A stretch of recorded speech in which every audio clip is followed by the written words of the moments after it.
Bienvenue dans cette formation sur les fonctions d'agrégation en DAX. L'objectif de ces chapitres est de vous rendre capable de comprendre les fonctions d'agrégation en DAX, de créer des mesures dans Power BI, de choisir les fonctions adaptées à un besoin métier, d'interpréter les résultats obtenus dans des cartes, dans des tableaux et dans des graphiques. Et enfin, de construire des indicateurs de performance KPI utilisés dans des tableaux de bord professionnels. Donc c'est ça l'objectif que nous allons atteindre dans cette vidéo ou dans cette formation. Ce qu'il faudrait retenir, les fonctions d'agrégation constituent la base de l'analyse des données dans Power BI.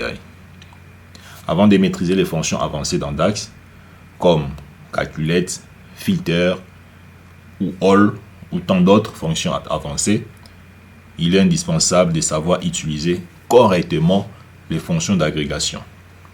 C'est indispensable. Pourquoi c'est indispensable?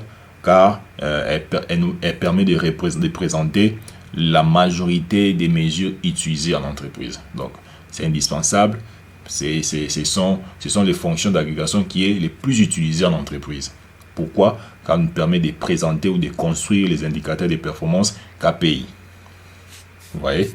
Et dans cette vidéo, nous allons voir 3 points. Le premier point, nous allons définir la fonction d'agrégation en DAX. C'est quoi une fonction d'agrégation en DAX?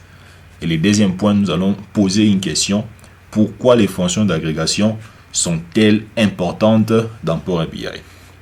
Et enfin, je vais énumérer les différentes fonctions d'agrégation que nous allons utiliser dans cette série. Voilà. Ce qu'il faudrait savoir avant de construire les tableaux de bord, une entreprise se pose toujours des questions comme: quel est le montant total de nos ventes? Combien de factures avons-nous émises? Quelle est la dépense moyenne par client? Quel est le budget le plus élevé? Combien de catégories différentes utilisons-nous? Donc, ce sont les différentes questions que les entreprises ou les clients se posent.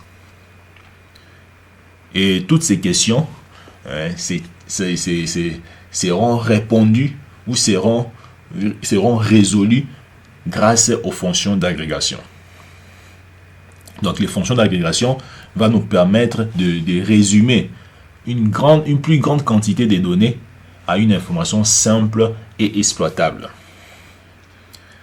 Et je vous conseille déjà de bien maîtriser, de bien suivre cette formation, parce que les fonctions d'agrégation vont nous permettre de répondre aux différentes questions que je viens d'énumérer si haut, que les clients ou les entreprises se posent. Et ces questions seront répondues en utilisant les fonctions d'agrégation. Je vous donne un exemple. J'ai ici une table de transactions. La première colonne, c'est la transaction, donc c'est le code ou c'est l'ID des transactions. Et la deuxième colonne, c'est les montants des transactions.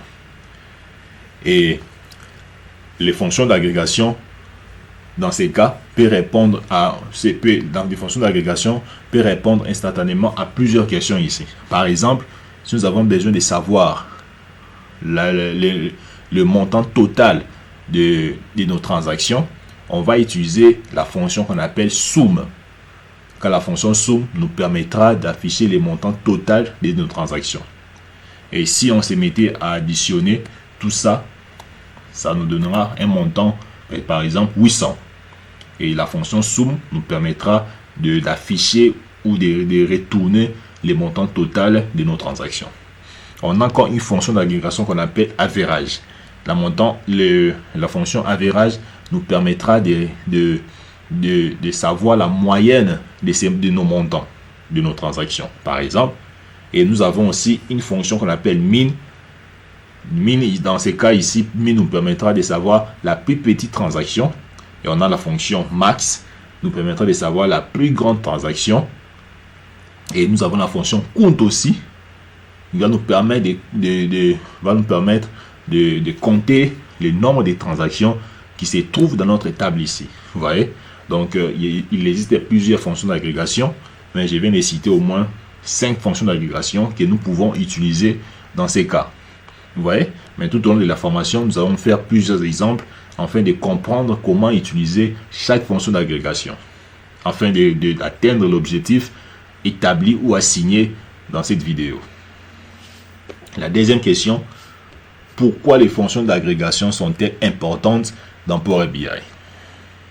Tout d'abord, il faudrait savoir que Power BI est conçu premièrement pour transformer des données brutes en informations décisionnelles. Ça, c'est fondamental.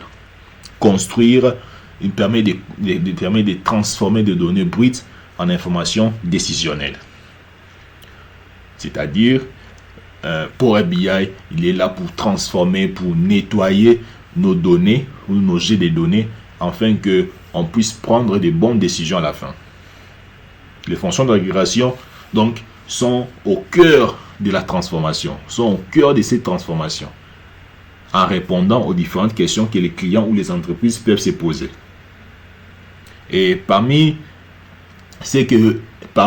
les actions que les fonctions d'agrégation peuvent nous apporter, dans ces cas ici, on peut savoir les chiffres d'affaires. Donc, pour savoir par exemple les chiffres d'affaires de nos transactions, par exemple, ou de nos ventes, on va utiliser les fonctions d'agrégation, non? Donc, on va utiliser la fonction d'agrégation.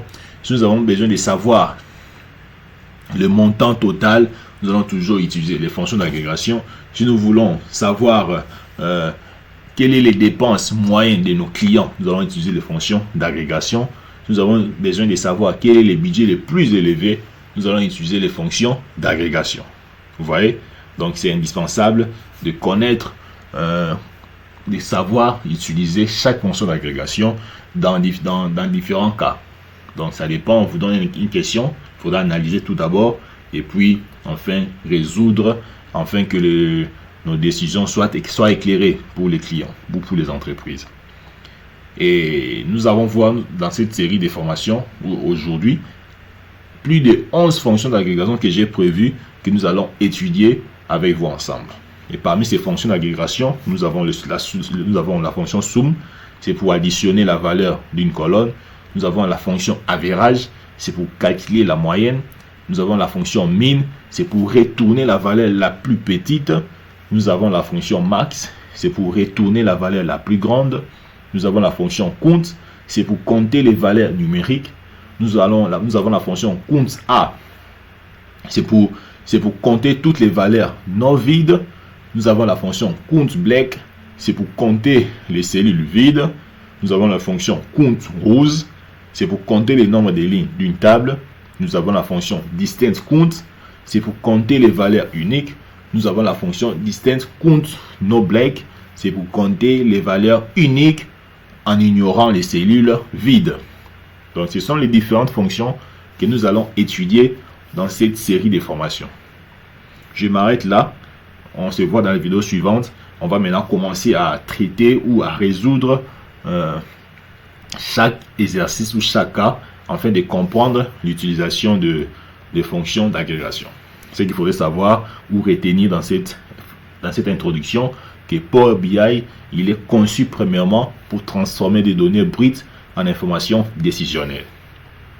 Et les fonctions d'agrégation, ils nous aident à répondre à plusieurs questions que les entreprises se posent, notamment le montant total des ventes, les factures, combien de factures avons déjà émises, quelles sont les dépenses moyennes par client, vous voyez. Donc, pour répondre à ces questions, nous allons utiliser les fonctions d'agrégation. Je vous laisse, on se voit à la vidéo suivante.